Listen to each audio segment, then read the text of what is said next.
గురువుగారు, పర్జన్య న్యాయం అంటే ఏమిటి? దీని ప్రత్యేకత ఏమిటి? భగవంతుడికి, శాస్త్రానికి, మేఘానికి పక్షపాత బుద్ధి ఉండదు.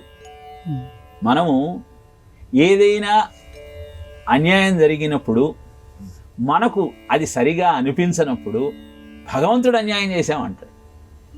మనం పరీక్ష రాసాం కానీ ఉత్తీర్ణత రాలే, అప్పుడు కోపం భగవంతుడి మీదకి వెళ్తుంది. నేను కష్టపడి రాసా కానీ భగవంతుడు నన్ను ఫెయిల్ చేశాడు అని భగవంతుడికి ఆ అన్యాయాన్ని అంటగడతాం.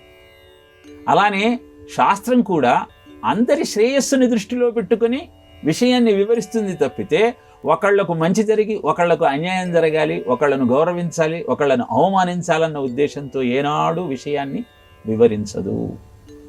ఎలా అయితే మేఘము వర్షించి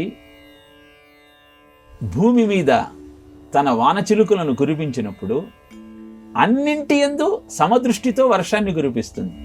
కొన్ని నేలలు పండుతాయి, కొన్ని పండవు. కారణం ఆ నేలతత్వం కానీ వర్షానిది కాదు.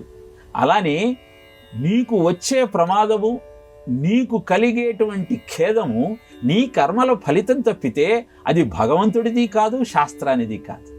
ఈ విషయ గ్రహణ మనలో సంపూర్ణంగా ఉన్నప్పుడు మనకు కోపం రాదు. మన చేసిన కర్మల ఫలితంలోని దోషం ఏమిటో వెతుక్కోవాలన్న ఆలోచన కలుగుతుంది. దాన్ని పక్కకు పెట్టి శాస్త్రం మీద, భగవంతుడి మీద నిందలు వేస్తూ మన ధర్మాన్ని, మనం ఆచరించాల్సిన విధి విధానాలను పక్కకు పెట్టడం వల్ల అనేకమైనటువంటి విపత్తులను మనం కొని తెచ్చుకుంటూ ఉన్నాం. స్వల్పమప్యస్య ధర్మస్య త్రాయతే మహతో భయాత్. శాస్త్రం చెబుతున్న మాట, భగవద్గీత చెబుతున్న మాట. నీ ధర్మాన్ని నువ్వు కొంచెం ఆచరించినప్పటికీ అది భయంకరమైన ప్రమాదం నుంచి నిన్ను రక్షిస్తుంది. ఈ విషయాన్ని తెలుసుకుంటూ జీవితాన్ని ధర్మ మార్గంలో ముందుకు తెలుసుకుని వెళ్ళే ప్రయత్నం చేయాలి.